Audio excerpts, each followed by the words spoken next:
وہ میری بہن ہے، میں جانتی ہوں اس کے لیے کیا غلط ہے کیا صحیح۔ تم تو سیدھا چاہتی ہو کہ میں اسے کنویں میں دھکا دے دوں۔ بالکل میں یہی چاہتی ہوں۔ وہ میری بہن ہے، میری اولاد جیسی، میں اسے گرنے دوں؟ طنز تھا یا یہ شاید بے یقینی تھی؟ بالکل اسے گرنے دو تاکہ اسے پتہ چلے اٹھنا کتنا مشکل ہوتا ہے۔ اسے کنویں میں چھلانگ لگانے دو تاکہ اسے پتہ چلے رسی کے ذریعے اوپر آنے سے ہاتھوں میں کیسے زخم پڑتے ہیں۔ تم نے اسے خوفزدہ کیا ہوا ہے۔ مضبوط بننا اس کے لیے بلا بننے جیسا ہے، اور وہ خود کو پری سمجھتی ہے۔ مجھے پریوں سے نفرت ہے کیونکہ وہ غیر یقینی، غیر حقیقی، بے یقینی اور ضرورت سے زیادہ اچھی ہوتی ہیں۔ ظاہر ہے اب ایک چڑیل تو یہی کہے گی، لبوں میں دبا اسٹرا، آنکھوں میں بے پرواہی اور شیزل سیمسن، یہ جا وہ جا۔ باؤنڈری بنانے کا کوئی الگ سے وقت نہیں آتا۔ اگر آپ کو لگتا ہے شروعاتی وقتوں میں آپ حدود نہیں بنا سکے تو اب بنائیں۔ کچھ کام ابھی اور اسی وقت کیے جاتے ہیں۔ یہ باؤنڈری سب سے پہلے تو سامنے والے کو حیرت ادا کریں گی، پھر مشتعل، اور اس کے بعد دو چیزیں ہوں گی۔ اگر سامنے والے کو آپ کی پرواہ ہوگی اور وہ آپ کے ساتھ رہنا چاہتا ہوگا تو اپنا رویہ بدل دے گا، ورنہ وہ اس سے بھی زیادہ برا پیش آنے لگے گا۔ لیکن کیا ضروری نہیں کہ ہم اپنے ساتھ موجود انسان کی حقیقت جان لیں؟ ہمیں معلوم ہو سکے کہ ہمارے لیے اس کے جذبات کیا ہیں، تعلق میں ہماری اہمیت کیا ہے۔ کبوتر کی طرح آنکھیں بند کر لینے سے بلی آپ کی جان بخشی نہیں کرے گی۔ آنکھیں کھول کر سامنے دیکھیں، پھر اگر جان گئی تو بھی کیا پرواہ۔ کم از کم آپ نے کوشش تو کی۔ شیزل کے جانے کے بعد وہ سر ہاتھوں میں گرائے بیٹھی تھی۔ جب تک وہ اپنی بہن کے ساتھ تھی تب تک سب اچھا تھا، کم از کم اس کے سامنے تھا۔ اس وقت اسے واقعتاً اپنی چھوٹی بہن کی فکر ہوئی تھی۔ فون کی آہٹ پر اس نے گردن موڑ کر دیکھا۔ بالاج کی واٹس ایپ کال آ رہی تھی۔ جلدی آنکھیں مونتے ہوئے خود کو بیڈ پر گرا دیا اور موبائل کان سے لگایا۔ کیسی ہو؟ کیا کر رہی ہو؟ دلکش لہجہ اس کی سماعتوں سے ٹکرایا۔ زینیا نے سکون محسوس کیا۔ کوئی تو ہو جو تپتی دھوپ میں سائبان بنے۔ میں ٹھیک ہوں۔ آپ کیسے ہیں؟ کام کیسا جا رہا ہے؟ دلکش لہجہ اس کی سماعتوں سے ٹکرایا۔ زینیا نے سکون محسوس کیا۔ کوئی تو ہو جو تپتی دھوپ میں سائبان بنے۔ میں ٹھیک ہوں، آپ کیسے ہیں؟ کام کیسا جا رہا ہے؟ میں بھی ٹھیک ہوں، اور تمہیں میرے سے زیادہ کام کی فکر نہیں ہے؟ کل رات بھی یہی پوچھا تھا اور اب بھی۔ تمہیں کیا لگتا ہے کہ میں یہاں فارغ بیٹھا ہوں؟ وہ چڑھ ہی دوڑا تھا۔ میں نے ایسا کچھ بھی نہیں کہا بالاج۔ بالاج بات مت بڑھائیں۔ اب اپنی ورک پلیس کا غصہ مجھ پر مت اتارا کریں۔ حد قائم کی گئی، چاہے کچھ دیر سے ہی صحیح۔ چند لمحے وہ مزید بولتا رہا اور زینیا جواب دیتی رہی۔ کچھ وقت بعد وہ نرم پڑ چکا تھا جب زینیا نے نرمی سے بات کا آغاز کیا۔ میں کل ایک پرائیویٹ ایجنسی میں انٹرویو دینے جا رہی ہوں، صرف شادیوں میں فوٹوگرافی کرنی ہوگی، اور بس میں آپ کو ڈیٹیلز بھیجتی ہوں۔ پڑھنے گئی ہو؟ بس یہ پڑھائی کرو، پہ دھیان دو نا۔ ضرورت کیا اس فوٹوگرافی کی؟ خواہ مردوں کے بیچ اٹھنا بیٹھنا۔ وہ واضح طور پر غیر آرام دہ ہوا تھا۔ آپ کو اگر شادی کرنی تھی تو خاندان میں 10 اور لڑکیاں تھیں جن کو کریئر نہیں گھر بنانا تھا، ان کو کیوں نہیں منتخب کیا؟ لہجہ دھیما تھا مگر مضبوط۔ میں ہر روز ایک ہی بات آپ کو بار بار نہیں سمجھا سکتی، اور نہ مجھ سے کہا کریں کہ میں کریئر چھوڑ دوں۔ میں رشتہ نبھا رہی ہوں بالاج، کوشش آپ بھی کریں۔ یک طرفہ کوششوں میں انسان رہ جاتے ہیں، تعلق ختم ہو جاتے ہیں۔ تم نے آخر اسلام آباد ہی کیوں آنا تھا؟ وہ ایک پل کو رکا۔ فون پر اس کی گرفت سخت ہوئی۔ کیا اس لیے کہ یہ عبداللہ کا شہر ہے؟ زینیا کی گرفت اس رشتے پر ڈھیلی پڑ گئی۔ دل پر کسی نے کھینچ کر تھپڑ مارا تھا۔ وہ بے یقینی کے عالم میں کچھ کہہ ہی نہ سکی۔ بالاج اسے ماضی کے تانے دے رہا تھا۔ کیا واقعی؟ تم کہتی ہو میں ان سے کیوں رو رہا ہوں، لیکن کیا مجھے نہیں ہونا چاہیے؟ تمہارے دل میں آج بھی عبداللہ ہے، اسی لیے تو تم اس کے شہر آئی ہو۔ تم اسلام آباد عبداللہ کے لیے آئی ہو نا؟ میں وہ اگلا کوئی لفظ نہیں سن سکا تھا۔ سن سکی سماعتوں پر پردے پڑ گئے، آنکھوں میں اب تک بے یقینی تھی، شوق تھا۔ رفتہ رفتہ کنارے نم ہونے لگے، پھر ایک سیل سا رواں ہوا، لیکن وہ بالاج کو کچھ کہہ نہ سکی۔ پہلا تانا، پہلی گالی، پہلا تھپڑ عورت کے لیے ہمیشہ بے یقینی ہوتی ہے۔ بالاج وہ نہیں تھا جو دکھتا تھا، حقیقت مختلف تھی۔ باؤنڈریز اگر کام نہ بھی کریں تو آپ کو چاہیے کہ انہیں بناتے رہیں۔ ہر کوئی ان کا احترام نہیں کرے گا، ہر کوئی ان کو سراہے گا نہیں، لیکن اس ہر کوئی میں کوئی ایک ہوگا جو ان کو سمجھے گا، جو آپ کے ساتھ کو ضروری سمجھے گا۔ اور اگر ایسا نہ بھی ہوا تب بھی باؤنڈریز بنائیں، کیونکہ یہ آپ کے سینٹی کے لیے ضروری ہیں، آپ کے وقار اور عزت کے لیے۔ باؤنڈری آپ کو مستقبل کے غم اور ماضی کے پچھتاووں سے بچا لیتی ہے۔ حدود قائم کریں اور باوقار رہیں۔ حدود قائم کرنے کا اپنا سفر مجھ سے شیئر کریں، میرے ای میل یا انسٹاگرام پر، ورنہ میں ناراض ہو جاؤں گی۔ اس کی آخری بات پر آڈیٹوریم میں ہنسی گونجی تھی۔ سبز متلاشی آنکھوں نے اگپی نشستوں کی جانب دیکھا۔ وہاں سے زینیا اٹھ کر جا رہی تھی، چہرے پر ہلکی ہلکی فکر تھی۔ مہدی اچھمبی سے اسے جاتے ہوئے دیکھتا رہا۔ آڈیٹوریم سے نکل کر باہر کھلی فضاؤں میں آؤ تو زینیہ حاکم کی متلاشی نظریں کسی کو ڈھونڈ رہی تھی۔ وہ بار بار اپنے موبائل پر نظر ڈال کر ایک سطری پیغام پر نظر دوڑاتی تھی۔ یونیورسٹی کے گیٹ پر تمہارا انتظار کر رہا ہوں، بالاج۔ وہ تو ملک میں نہیں تھا، اور اگر تھا تو اب تک اس سے ملا کیوں نہیں؟ کیا سچ ہے؟ کیا جھوٹ؟ اس کی کھوج میں دیوانہ وار باہر کی جانب بڑھ رہی تھی۔ دروازے کے قریب پہنچ کر اس نے نگاہیں اٹھا کر سامنے دیکھا۔ ایک لمحے کے لیے اس کا دل رکایا۔ بالاج میر اس کے سامنے کھڑا تھا، ملگجے سے لباس میں، بال بکھیرے، چہرہ کھنڈر، آنکھوں تلے سیاہ ہلکے۔ وہ خاندان کا پرکشش مرد آج پس مردہ لگ رہا تھا۔ زینیہ کو دیکھتے اس کی آنکھیں ہلکی نم ہوئی۔ وہ یکٹک اسے دیکھے گئی، آگے بڑھ کر اس سے کچھ کہنا خواب لگ رہا تھا۔ سماعتوں میں اب بھی اس کے فکرے گونج رہے تھے۔ تم اس شہر عبداللہ کے لیے آئی ہو نا؟ وہ اس کی طرف قدم بڑھا رہا تھا۔ اس کے چہرے پر پشیمانی تھی۔ ہر قدم پر زینیہ کو اپنے دل میں جھکڑ چلتے محسوس ہوئے۔ وہ اس کے قریب کھڑے ہو کر آس سے اسے دیکھ رہا تھا، آنکھیں نم پشیمان تھیں، کندھے ڈھلکے ہوئے۔ زینیہ کو یہ شخص اجنبی لگا، آس پاس کی بھیڑ میں یہ کوئی غیر ہی تھا۔ دے بیٹریڈ می، اس کے لبوں سے آزردگی سے چند الفاظ ادا ہوئے۔ تم اس شہر عبداللہ کے لیے آئی تھی نا؟ انہوں نے میرے ساتھ بہت غلط کیا زینیہ، میرے پاس اب کچھ بھی نہیں رہا، میں برباد ہو گیا ہوں، میرے سارے خواب تباہ ہو گئے۔ وہ نم آنکھیں لیے کہہ رہا تھا، اگر بڑھ کر زینیہ کے ساکن ہاتھ تھام لیے۔ اس کے وجود میں اب بھی کوئی جنبش نہیں ہوئی تھی۔ دے بیٹریڈ می، وہ سر جھکائے روتے ہوئے بس اسی لفظ کی گردان کیے گیا۔ تم اس شہر عبداللہ کے لیے آئی تھی نا؟ وہ اس کے ہاتھ جھٹک دینا چاہتی تھی، اسے جھٹکنے چاہیے تھے۔ وہ اس شخص کو اسی طرح ذلیل کر سکتی تھی جیسے وہ کرتا تھا، وہ یوں ہی تانے دے سکتی تھی جیسے وہ دیتا تھا، وہ اسے بھی لفظوں کے تیر سے زخمی کر سکتی تھی۔ یہ وہی شخص تھا جس نے اس کے کردار پر انگلی اٹھائی تھی۔ اس کے ساتھ اسی کے جیسا سلوک کرنا غلط نہ ہوتا۔ تم اس شہر عبداللہ کے لیے آئی تھی نا؟ مجھ سے غلطی ہو گئی زینیہ، مجھے معاف کر دو۔ میں کیا کروں؟ خدا کے لیے مجھے مت چھوڑو۔ زینیہ نے اس کے سرخ آنکھیں اور ڈھلکے ہوئے کندھے دیکھے۔ سماعتوں میں گونجتی آواز دب گئی۔ اس نے دونوں ہاتھوں سے اس کے کندھے سیدھے کیے، سنہری ساحر آنکھیں اس کے چہرے پر گاڑ دیں اور اس کا ایک ہاتھ اپنے ہاتھ میں لے لیا۔ سب ٹھیک ہو جائے گا۔ وہ بالاج نہیں بن سکی، اسے بننا ہی نہیں آیا۔ اس کا ظرف اونچا تھا۔ زینیہ حاکم نے اپنوں کو کبھی نہیں چھوڑا تھا۔ عورت سب بھول کر ہر دفعہ مرد کی طرف پہل کر سکتی ہے۔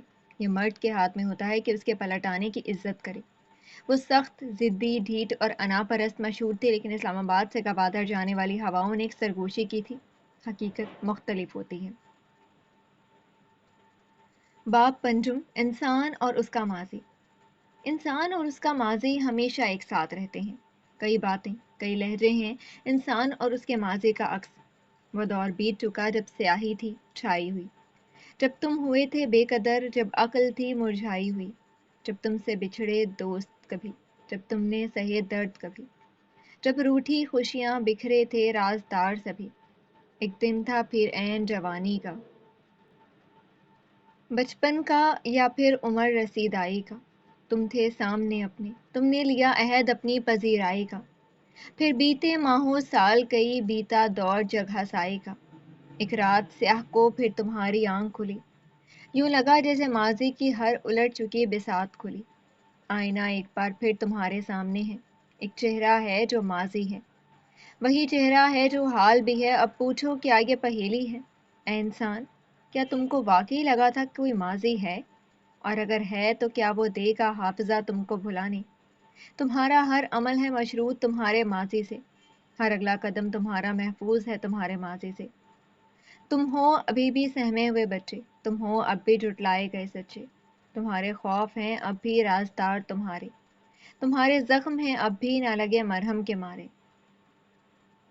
تمہیں لگا تھا چھوٹ گئے اندیشے تمہارے، لیکن وہ اب بھی ہیں اندر تمہارے۔ نہ نہ نہ نہ، نہ ڈر نہ کھرچو، نہ ڈر نہ ڈرو نہ کھرچو زخم، نہ بیٹھو دبک کر۔ اچھا برا ماضی نہ تھا ہاتھ تمہارے، لیکن دو جہاں کا رب ہے ساتھ تمہارے۔ اس سہمی رات میں دیکھو آئینے کی آنکھ میں، مٹاؤ خوف جو رہے ایک عرصہ ساتھ تمہارے۔ مسکراؤ، آنکھیں ملاؤ، سینہ تانو، کندھے اٹھاؤ۔ انسان اور اس کا ماضی ہمیشہ ساتھ رہتے ہیں، دہراؤ۔ تم یہاں کیا کر رہے ہو فضول انسان؟ سوال میرا بھی کچھ مختلف نہیں ہے۔ تم یہاں کیا کر رہی ہو عظیم عورت؟ دو لوگ ایک دوسرے کے روبرو تھے، دو لوگ جو آگ اور پانی جیسے تھے۔ دو لوگ جنہوں نے اپنے ہونے سے اپنی قدر و قیمت بڑھائی تھی، وہ دونوں ایک دوسرے کو ایسے دیکھ رہے تھے جیسے کچا نگل لینا چاہتے ہوں۔ ان دونوں کی آنکھوں میں خون اترا تھا، نفرت، سخت نفرت کرتے تھے وہ دونوں ایک دوسرے سے۔ یہ کوئی پیشہ ورانہ نفرت نہیں تھی، بھلا ایک فیشن ڈیزائنر ایک انٹیریئر ڈیزائنر سے ایسی نفرت کیوں کرے گا؟ یہ کوئی وقتی نفرت نہیں تھی۔ وقتی نفرت یوں آنکھوں میں نہیں اتر جاتی، یہ کئی برس پرانی بغض و عناد سے بھری دل کے نہا خانوں سے جھانکتی برہنہ نفرت تھی، جس کا اظہار برملا کیا جاتا تھا۔ گھڑی کی سوئیوں کو پیچھے موڑا، وقت کے پانی میں چند منٹ قبل کے چپو گھمائے، آس پاس چلتے ورکرز کے ہاتھوں سے کافی کے کپ چھین لیے، آرٹ بناتے ڈیزائنر کے دماغ سے نیا نیا آئیڈیا مسک کیا، اور یوں اب ہم وقت میں چند منٹ پیچھے آ گئے۔ طوفان کے پہلے کی خاموشی، آئیڈیا کے لیے دماغ پر زور دیتے ڈیزائنرز اور کافی کے بھرے جانے والے مگ، ان سب کے درمیان 20 کلیکشن کی عمارت کے باہر جھانک کر دیکھو تو اپنی لمبی گاڑی سے براق حنیف باہر آتا دکھائی دے گیا۔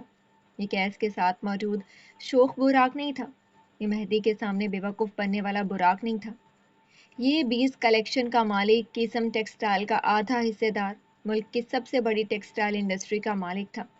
اس کی چال میں غرور تھا، گردن اٹھا رکھی تھی، آنکھیں عقاب کی مانند چاروں اطراف میں دیکھ رہی تھی۔ وہ خراما خراما چال چلتا بیز عمارت کے اندر داخل ہوا۔ عمارت کا گراؤنڈ فلور آج روز کے حساب سے خالی تھا۔ وہ لفٹ میں سوار ہوا اور مطلوبہ فلور کا بٹن دبایا۔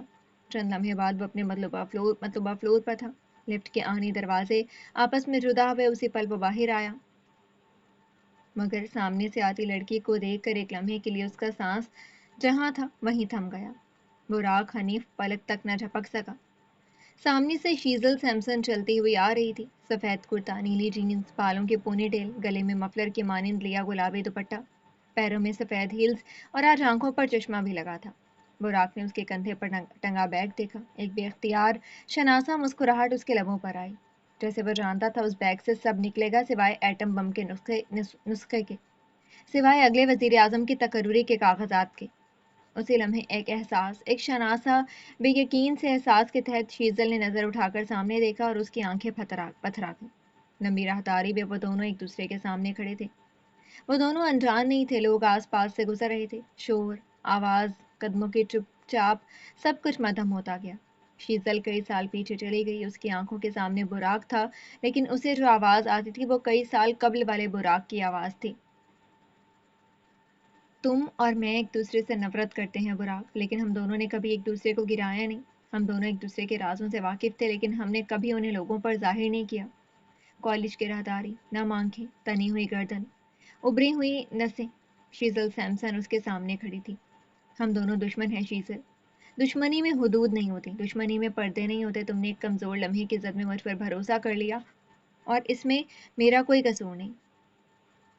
چشمے کے پار بھی وہ ان آنکھوں کا کرب دیکھ سکتا تھا، دشمن ہوتے ہوئے بھی وہ اس درد کو محسوس کر سکتا تھا۔ کیا کبھی کسی دور میں مجھے یہ کہنے کی ضرورت تھی کہ ہاں براق، مجھے تم پر اعتبار ہے؟ کیا راز بتاتے وقت کہنا ہوتا ہے کہ انہیں آگے نہ بڑھایا جائے؟ وہ سوال کر رہی تھی کیونکہ اسے جواب چاہیے تھا۔ وہ تعلق توڑتے وقت یقین دہانی چاہتی تھی کہ اس تعلق میں کیا کیا سر جھکا ہے، تاکہ مستقبل میں وہ آزاد رہ سکے۔ براق نے کچھ کہنے کو لب کھولے، لیکن حال کی شیزل نے لبوں کو سختی سے میچ کر آنکھوں کو بند کر کے کھولا تو کالج کے درخت، ٹھنڈی ہوا اور جھلسا دینے والا سچ سب غائب ہو گیا۔ اس کے سامنے کھڑا شخص اب غیر اہم تھا۔ اس نے اپنے بیگ کو کندھے پر درست کیا، گردن کڑا لی اور آگے بڑھنے لگی۔ اس کے لب دھیرے دھیرے بڑبڑا رہے تھے۔ تمہیں تمہارے اعصاب پر قابو ہے شیزل۔ وہ اس آدمی کے سامنے چلتی آ رہی تھی۔ وہ کبھی دوست نہیں رہا تھا، وہ جس کے ساتھ ہمیشہ نفرت رہی، لیکن ویسا تعلق بھی کبھی کسی اور کے ساتھ بھی نہ رہا تھا۔ تمہارے جذبات تم پر حاوی نہیں ہو سکتے۔ ان کی اتنی جرأت! لوگوں کی آواز راہداری میں خود پر پڑتی براق کی یکٹک نظر، ماضی میں ملے دھوکے، بس سب نظر انداز کر رہی تھی۔ براق اب بھی بے سانس ہوتے جسم کے ساتھ کھڑا تھا۔ تمہیں تمہارے اعصاب پر قابو ہے، اور وہ اس کے سامنے سے گزر گئی۔ دل اتنی زور سے دھڑکا تھا کہ حد نہیں۔ آنکھیں نم نہ ہوئی، لیکن اس کے دل میں ایک ٹیس سی اٹھی تھی۔ براق برق رفتاری سے اس کے پیچھے گیا۔ لفٹ بند ہونے والی تھی جب اس نے اپنے بوٹ کو بیچ میں پھنسا دیا۔ دروازے کے پٹ جدا ہوئے شیزل اسے یوں نظر انداز کر رہی تھی جسے جانتی ہی نہ ہو۔ تم یہاں کیا کر رہی ہو شیزل؟ لفٹ کے پٹ بند ہوئے تو وہ بے قراری سے اس کے سامنے آ کر کھڑا ہوا۔ اس نے جواب نہ دیا، بس نظر انداز کیے کھڑی رہی۔ تم یہاں کیا کر رہی ہو شیزل؟ اس نے اب سختی سے پوچھا۔ میں یہاں کام کرنے آئی تھی لیکن اب نہیں کروں گی۔ وہ خود کو نارمل رکھے گی، جہاں تک جتنا ہو سکتا تھا وہ خود کو نارمل رکھے گی۔ تمہیں لگتا ہے تمہاری اتنی اوقات اور قابلیت ہے کہ تم یہاں کام کرو؟ تم یہاں کیا کر رہی ہو؟ صاف صاف بتاؤ۔ فضول انسان، تم یہاں کیا کر رہے ہو؟ وہ غرائی، حالانکہ سوال انتہائی فضول تھا۔ سوال میرا بھی کچھ مختلف نہیں ہے۔ تم یہاں کیا کر رہی ہو عظیم عورت؟ وہ عظیم عورت کہہ رہا تھا لیکن اس کا انداز گھٹیا سے بھی گھٹیا تھا۔ شیزل اس وقت کوئی ڈرامہ نہیں چاہتی تھی، اسے لفٹ میں خاموشی سے کھڑی رہی، ایسے جیسے سانس نے اس کے جسم کو چھوا بھی نہ ہوگا کبھی۔ یہ میرا آفس ہے، براکین اس کے سامنے آ کر کھڑا ہوا۔ شیزل کو بے اختیار کوفت ہوئی۔ تم یہاں کام کرنے کو اپنا خواب سمجھنا، بلکہ ویٹ، لیٹ می گیس، تم جہاں بھی رہتی ہو وہاں کے اگلے 100 کلومیٹرز کی جانچ رکھتی ہو۔ کیا تمہیں معلوم نہیں کہ میرا آفس ہے؟ وہ آنکھیں اس کے اوپر گاڑے ہوئے تھے۔ تم یہاں مجھے دیکھنے تو آئی نہیں ہوگی، صاف صاف بتاؤ یہاں آنے کا تمہارا مقصد کیا ہے؟ دھیمی آواز میں گھرا رہا تھا۔ شیزل نے ٹھنڈی پرسکون نظروں سے اسے دیکھا، کیونکہ دل میں آگ کے بھٹے جل رہے تھے، لیکن وہ توازن نہیں کھوئے گی۔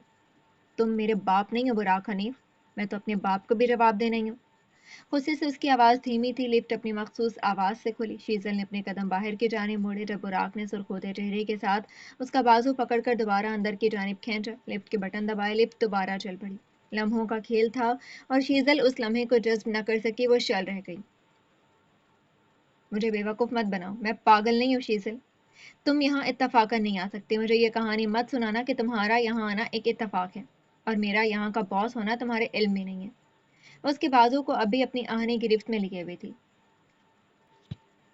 شیزل نے ایک ہاتھ سے اس کے سینے پر دھکا دیا اور دوسرے ہاتھ کو ایک جھٹکے سے چھڑایا۔ میں یہاں کام کرنے آئی ہوں براک حنیف۔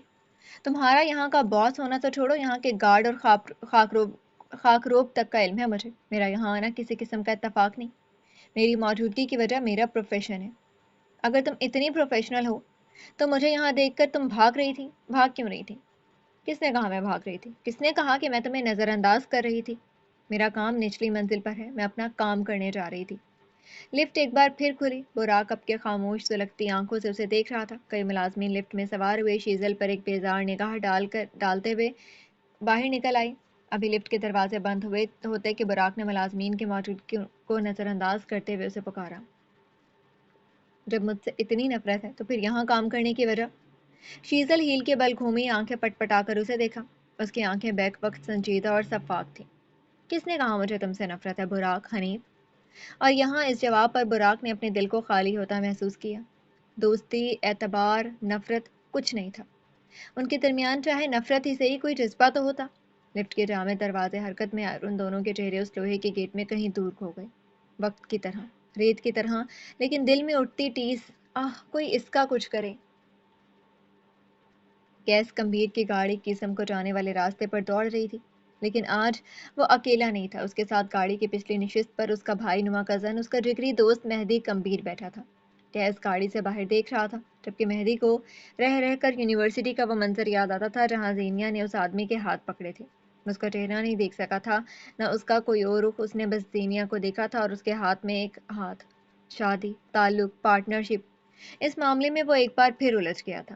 زینیا وہ لڑکی تھی جس نے ہمیشہ ہر مرد کا بڑھا ہوا ہاتھ جھٹکا تھا، پھر بھلا اس آدمی پر اتنی مہربان کیوں؟ اسے زینیا سے کسی قسم کا لو انٹرسٹ نہیں تھا، بس اس کی شادی مہدی کے لیے معمہ بن گئی تھی۔ سنو نائٹ میئر، شادی کیا ہے؟ اس نے بالآخر اسے مخاطب کر لیا۔ جھک، جو کبھی انسان اپنی مرضی سے مارتا ہے، کبھی گھر والوں کی۔ کیا جواب تھا! ماشاء اللہ! کیا تم نے کوئی ایسی عورت دیکھی جو بالکل پتھر کی طرح سخت ہو لیکن کسی ایک مرد کے لیے نرم پڑ جائے؟ ساری عورتیں ایک نمبر کی ڈرامے باز ہوتی ہیں، اپنی پسند کے مرد کے لیے فوراً نرم پڑ جاتی ہیں۔ عورتیں آخر پیدا کیوں ہوئی ہیں؟ عجیب مخلوق! وہ آخر میں بڑبڑایا۔ مہدی جو کہ الجھا ہوا تھا ایسی عظیم جوابات پر مزید الجھ گیا۔ شادی کیوں کرنی چاہیے؟ جسے خود کو ذلیل کروانے کا شوق ہو اسے ضرور کرنی چاہیے۔ کیا ساری شادیاں ایک وقت کے بعد گل سڑ جاتی ہیں؟ ہاں، اور کچھ شادیاں اتنی گلی سڑی ہوتی ہیں کہ انہیں چھپا کر رکھا جاتا ہے۔ تم نے کبھی وہ پھل دیکھا ہے جو ایک جانب سے سڑا ہوا ہو؟ سڑے ہوئے پھل کا دوسرا حصہ دنیا کو دکھایا جاتا ہے تاکہ وہ خریدا جا سکے۔ شادی بھی دنیا کی وہی پالیسی ہے، سڑا ہوا حصہ چھپا کر لوگوں کو وہ دکھانا جو سچ ہے نہ جھوٹ۔ تمہیں کیا لگتا ہے انسان کو شادی کیوں کرنی چاہیے؟ کر لینی چاہیے، اچھی رہی تو زندگی سنور جائے گی ورنہ سبق مل جائے گا۔ مہدی کی باتیں بیکار تھیں، ہاں وہ باہر دیکھتا رہے گا زبردست. کیا انسان اتنا بیکار ہے کہ خود کو تجربے میں ضائع کر دے؟ اب کی کیس نے اسے مڑ کر دیکھا. کیا تم شادی کر رہے ہو؟ وہ عزت سنجیدہ تھا. مہدی نے نفی میں سر ہلایا. لیکن مجھے جاننا ہے کہ شادی کیا ہوتی ہے. کچھ نہیں ہوتی، جھک ہوتی ہے. وہ بڑے سکون سے دہرا رہا تھا. مہدی کے چہرے پر بے سکونی بڑھتی چلی گئی. کیس سکون سے کھڑکی سے باہر دیکھتا رہا. اسے لمحے گاڑی قسم کی عمارت کے سامنے آ کر رکی. کیس نے کھڑکی سے باہر دیکھا اور پھر مسکراہٹ نے اس کے لبوں کو چھپا تھا. قسم اس کا جنون تھا، اس کی آدھی دنیا. کئی لمحے بعد وہ دونوں راہداریوں میں چلتے نظر آ رہے تھے. پھر لفٹ اور بالآخر کیس کمبیر کا گلاس وال والا آفس. پاور چیئر کو گلاس وال کے قریب رکھے وہ گہری نظروں سے مہدی کو دیکھ رہا تھا. مہدی اس کے سامنے صوفے پر بیٹھا تھا. بازو پر ابھی پلستر چڑھا تھا. میں تم سے کچھ باتیں پوچھنا چاہتا ہوں. مہدی اور جواب: اگر سچ کے علاوہ کچھ ہوا تو تم مجھے جانتے ہو. شاید اس آدمی کو دھمکی کے علاوہ کچھ آتا ہی نہیں تھا. میں نے گھر کے ایک ایک ملازم کی چمڑی ادھیڑی ہے. سی سی ٹی وی چیک کیے ہیں جو کہ چند لمحوں کے لیے بند ہوئے تھے. آس پاس کے گھروں کی فوٹیج دیکھی ہے، لیکن کمبیر محل میں سوائے تمہارے ان دوستوں کے کوئی اور داخل نہیں ہوا. یعنی تمہارا پیچھا کرنے والا تمہارے دوستوں میں سے کوئی ایک ہے. وہ ایک پل کو رکا. مہدی سنجیدگی سے اسے دیکھ رہا تھا. لیکن تمہارے سارے دوست ممی ڈیڈی بچے ہیں. گن چلانا تو دور، اس کا خواب و خیال بھی ان کے لیے خوف کا باعث ہے. اسی لیے ان میں سے کوئی تمہیں شوٹ نہیں کر سکتا. کسی کے پاس وجہ ہی نہیں ہے. اور سی سی ٹی وی میں تمہارے سارے دوست کہیں گئے ہی نہیں، سو وہ سب بری ذمہ ٹھہرے. وہ ذرا دیر کو خاموش ہوا تو مہدی نے ٹوکا: جی جاسوس کیس کمبیر صاحب، آگے عرض کریں. میرے گناہوں میں مزید کیا شامل کرنا ہے؟ اس کا چہرہ مارے حد تک کے سرخ پڑ رہا تھا. تو بات یہ ہے کہ میرے ملازم وفادار ہیں. سی سی ٹی وی کسی غیر کے کہنے پر بند نہیں کیا گیا. تمہارے دوست سی سی ٹی وی کی موجودگی میں داخل ہوئے. حملہ آور کیسے آیا؟ جانتے ہو کیسے؟ وہ پاور چیئر سے اٹھ کھڑا ہوا تھا. مہدی کی اور قدم بڑھاتے وہ عجیب تاثرات لیے ہوئے تھا. حملہ آور کو گھر لانے والے تم تھے. مہدی جہاں تھا وہیں تھم گیا. تم ڈرامہ کر رہے ہو مہدی کہ کوئی تمہارے پیچھے آتا ہے. حقیقت یہ ہے کہ وہ تمہارا ساتھی ہے جسے تم سی سی ٹی وی بند کروا کر اپنے گھر لاتے ہو، جو راہداریوں میں چلتے ہوئے سیدھا تمہارے کمرے میں آتا ہے، جو 3 گولیاں تمہارے بازو پر ضرور مارتا ہے، لیکن ایک گولی تمہارے دل کے مقام پر مار کر تمہارا کام ختم نہیں کرتا، کیونکہ وہ تمہیں مارنا ہی نہیں چاہتا. مہدی کو سانس لینے میں دقت ہوئی. تم وکٹم بن رہے ہو حالانکہ تم ویلن ہو. میں تمہارا اصل چہرہ دنیا کے سامنے لے آؤں گا. میں دنیا کو دکھاؤں گا کیس کے گیسز کبھی غلط نہیں ہوتے. کہہ دو مہدی کہ ویلن تم نہیں ہو. مہدی چند لمحے اسے دیکھتا رہا. اس کی رنگت سفید پڑ چکی تھی، آنکھیں نیم مردہ سے نظر آ رہی تھی. فرض کرو اگر میں نے ایسا کچھ کیا بھی ہے تو اس کی وجہ کیا ہوگی؟ کیس نے ہتھیلی کا مکہ بنا کر جوش سے صفحے پر دے مارا. وہی تو سمجھ نہیں آ رہا، آخر وجہ کیا ہے؟ اگر شہرت تو میرا نہیں خیال تمہیں اس کی ضرورت ہے. پیسہ تمہارے پاس بہت ہے. لڑکی کا معاملہ ہو نہیں سکتا. You are not that type. یکدم وہ چکر کاٹتے کاٹتے رکا. ماضی، تمہارا ماضی، تم اپنے ماضی کو کور اپ کر رہے ہو. تم نے کچھ کیا ہے مہدی جسے اب تم چھپانا چاہتے ہو. تم اس وقت کہانی کے وکٹم ہو، لیکن کوئی دور ایسا رہا ہوگا جب تم کہانی کے ولن تھے. تم ولن تھے نا مہدی؟ اپنے اندازوں کی تصدیق کرنا چاہتا تھا. مہدی چند پل سانس روکے اسے دیکھے گیا اور پھر وہ ایک جھٹکے سے اٹھ کھڑا ہوا تھا. میں آج آخری بار کہہ رہا ہوں، مجھے اس بارے میں کچھ نہیں پتا. چبا چبا کر بس یہی الفاظ ادا کیے اور پھر لمبے لمبے ڈگ بھرتا آفس سے باہر نکل گیا. کیس نے سر جھٹکا. مرنا چاہتے خوشی سے گر اعتبار ہوتا. قسم کی لمبی راہداریوں میں چپکے سے دبے پاؤں داخل ہو تو مہدی کمبیر تمہیں ایک پیغام لکھتا نظر آئے گا. میں اس کھیل سے تھک چکا ہوں. میں حقیقت بتانے کو تیار ہوں. ہاں، میرا ماضی سیاہ تھا. کیا تم میری سیاہ کاری سننے کو تیار ہو؟ الفاظ حیران و پریشان، کچھ پشیمان سے اپنے مطلوبہ شخص کی طرف جا رہے تھے. کہانی کا وکٹم ولن بن رہا تھا. کھیل اب شروع ہو رہا ہے. کیا تم تیار ہو؟ جی تو ڈیئر لسنرز، کیسی لگ رہی ہے آپ کو یہ سسپینس سے بھرپور سٹوری؟ ہر ایپیسوڈ میں ایک نیو ٹویسٹ. مجھے تو بہت مزہ آ رہا ہے. امید کرتی ہوں آپ کو بھی مزہ آ رہا ہوگا. پھر حاضر ہوں گی نیو ایپیسوڈ کے ساتھ. اجازت دیجیے. اللہ حافظ.